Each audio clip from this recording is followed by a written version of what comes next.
This is from Chapter 3 of A Bitter Taste, a Daidoji Shin Mystery. The gubernatorial receiving room was as small and sparsely decorated as Shin recalled. The only suitable item of furniture was a small, low table, set in the center of the room. Atop the table was an intricately carved go board, complete with two sets of stones, one group white, the other black, in their katani bowls. Two individuals sat studying the bare board intently, as if preparing for a game to come.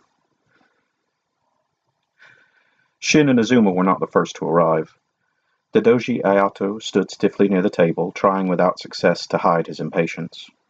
Ayato was a slender man, neither tall nor short, with lean features accentuated by his white hair. The hair was dyed, of course. Ayato liked his hair to be pristine white, as new-fallen snow. Shin recalled he'd always been quite vain about it even as a boy. Still was, from the look of him. Ayato barely acknowledged Shin's presence, though the two with him openly glared rather. They were not Daidoji, though they dressed the part. Not Hiramori either, too neat. Something about them reminded him of Kenzo. More auditors, then, come to collect their fallen comrade, or more likely to punish his killer. Which, from the looks they were throwing his way, they'd obviously decided was him. Shin sighed and turned his attentions to the Go players. The first, in his dark, plain robes, was innocuous in appearance and bearing, and might have been a scribe or a priest. But he was anything but. Miya Tetsuo was representative of the Emerald Throne and the imperial governor of the city. Officially, of course, the city of the Rich Frog was a tripartite assemblage. 3 clans claimed mastery of it and had divided it between themselves. The western bank of the Three Sides River belonged to the Unicorn. The Lion claimed the eastern bank, as well as everything south of the Drowned Merchant River. In contrast, the Dragon had ceded their claim to a minor clan, the Dragonfly, and contented themselves with the island shrines that rose at the junction of the 2 rivers. It was the Dragonfly's representative who sat across the board from Tetsuo. Tombo Kuma was a slim, androgynous individual with dark eyes and long hair bound back in a neat knot. They radiated strength, and Shin knew from experience that there was a decided firmness to them, beneath the seeming softness of their face and voice. The priest's presence came as something of a surprise to Shin, but he was careful not to let it show on his face, as Tetsuo glanced up from the board and gave Shin a lingering gaze. "So glad you could join us, Lord Shin. I trust we are not taking you away from anything important." "I was sulking," Shin said blithely. "A good sulk does wonders for the soul." Ayato sucked on his teeth, clearly wanting to comment but resisting the urge. Shin gave him a lazy look. Ayato hadn't much changed since they'd last confronted one another. He still looked underfed and slightly ill, despite his warrior's frame, a result of all the bad feelings simmering within him. Ayato had never met a day he didn't find wanting. "Cousin, what brings you here?" Ayato bared his teeth. "I think you know." "I think I don't." Ayato snorted. "Play the fool if you must, Shin, but do not expect me to take part." "No, you never were one for a bit of give and take, were you, Ayato?" Shin snapped open his fan and gave the muggy air a stir. When it rained overmuch, the damp of the river crawled up into the branches of Sabanshaki and hung there like some great bat, fluttering its wings and filling every room with a stultifying humidity. Not that Tetsuo or his opponent seemed to notice. Then Tombo Kuma had some affinity for water. Perhaps they were keeping the worst of the damp at bay through some priestly magic. As Shin watched, Kuma tapped a piece on the board as if considering. Tetsuo paid no attention, his eyes on the crane. "I assume Azuma has informed you of the charges against you, Lord Shin." "He has." "Good. That saves time. And your response?" "Not guilty by reason of the sheer ridiculousness of the charges, my lord." A quick flicker of something that might have been a smile passed across Tetsuo's features. "As I expected. Nonetheless, I am pleased you chose to accompany Lord Azuma here without complaint. It is appreciated." Shin bowed his head, acknowledging the compliment. It had been made solely for Ayato's benefit, he thought. "I thought, under the circumstances, it would be best to clear this matter up as quickly as possible." Tetsuo nodded and briefly turned his attentions to the board. "As to that, Lord Ayato wishes to clap you in chains. He believes the case against you to be ironclad." Kuma snorted. Ayato's jaw clenched. Shin allowed himself a thin smile. "I take it that you do not agree, my lord." "Master Odama's testimony is somewhat lacking, in my opinion." "To say nothing of his reputation," Kuma said, still studying the board. "The man is a swindler and a criminal, or so my own people tell me." All merchants are criminals, Ayato said primly. Shin sniffed. And yet here you are on behalf of the Trading Council. What are you, Ayato, but a merchant writ large?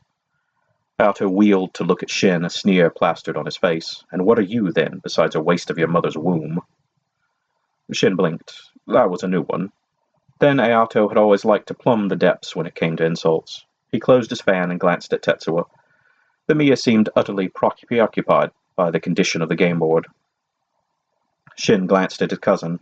I am as I have always been, myself, and nothing more. You are a disgrace, Shin, and now you are a murderer. Ayato's smile was like the edge of a blade. Finally, you will get the end you so richly deserve. Again, no response from Tetsuo. Shin smiled and decided to take the fight to his cousin. So, to sum up, you came here with the intent to arrest me based on the accusation of a dodgy merchant who bears me a grudge for the murder of a man I had no reason to kill, he said calmly.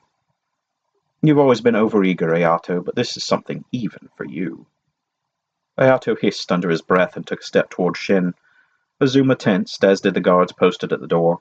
The auditors looked ready to defend Ayato if it came to it. Shin extended his fan, pressing the end against Ayato's breastbone and causing his cousin to stop in his tracks. I'm not surprised to see you here, cousin, Shin went on, noting that Tetsuo was listening now, though still seemingly unwilling to intervene.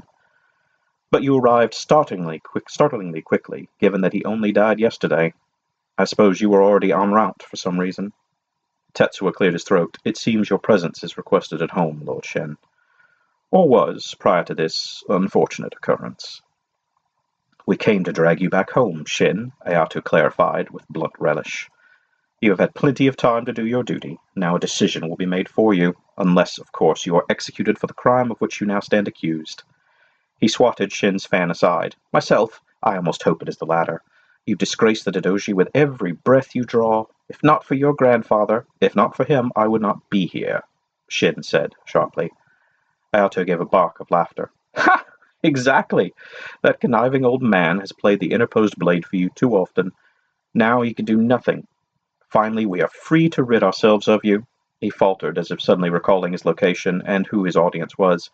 He swallowed and stepped back. Shin shook his head. Interposed blade. That is certainly one way to think of it. Then you always did lack the ability to see beyond your own spite. Ayato growled low in his throat. At least I have the support of my family. What do you have save a reputation as a fool and a liar? My good looks, Shin said. He heard Tetsuo bite off a laugh. Even Kuma looked amused. Ayato, however, looked as if he were about to explode. I cannot wait to see your face when you are at last called to account, cousin, Ayato said. He turned to Tetsuo. My Lord Governor, I call on you to turn this miscreant over to my keeping until his guilt can be determined.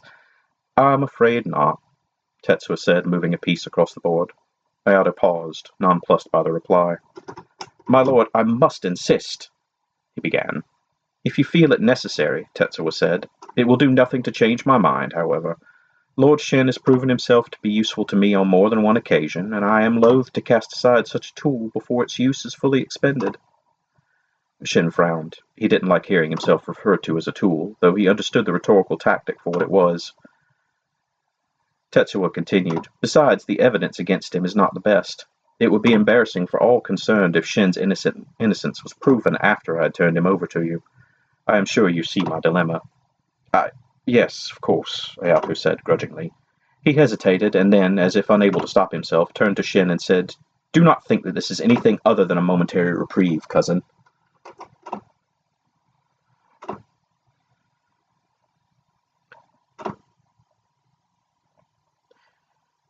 You are caught fast, and no matter how much you squirm, you will not escape justice.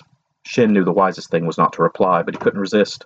Ayato had always had that effect on him, and he couldn't in good conscience give him the last word.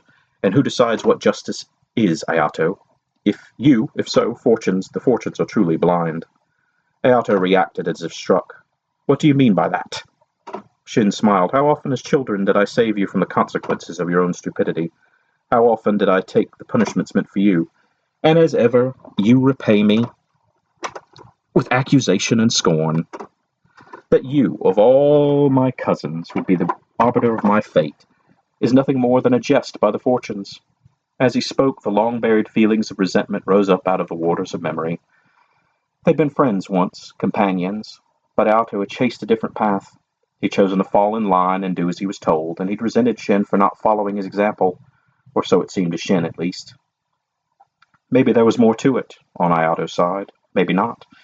Regardless, they'd been on opposite sides for far longer than they'd been close. Ayato flushed as Shin's words sunk in, and his hands knotted into fists. Enough, Tetsuo said softly. Shin fell silent and stepped back. Ayato bowed his head and did so as well. Tetsuo sighed and sat back from the go-board. As entertaining as it is to watch two cranes peck at one another, I do have a full schedule for the day. First, my sole comment on the matter is this. Lord Shin is not to be taken into custody until such time as his guilt in this matter is determined. Before either Shin or Ayato could comment on this, Tetsuo went on. Further, as I have some vested interest in the resolution of said matter, I have asked my friend Lord Kuma to suggest an outside investigator to handle the matter for us in a civilized fashion. Shin raised an eyebrow. Outside investigator? That didn't bode well. He expected Azuma to oversee things. He glanced at the Keiru, and Azuma shook his head slightly. Shin deflated. It seemed he was to be cut out of his own defense. To be expected, perhaps, but disappointing all the same. He cleared his throat. As he accused, might I ask the name of this investigator? Tombo Kuma stirred from their study of the board and gave Shin their attention for the first time. Kitsuki Ko, they said. She is one of the best, I am told. Their expression was enigmatic. You know her, I believe. Shin, feeling as if the ground were about to collapse beneath him, swallowed and forced a weak smile. Yes, you might say that.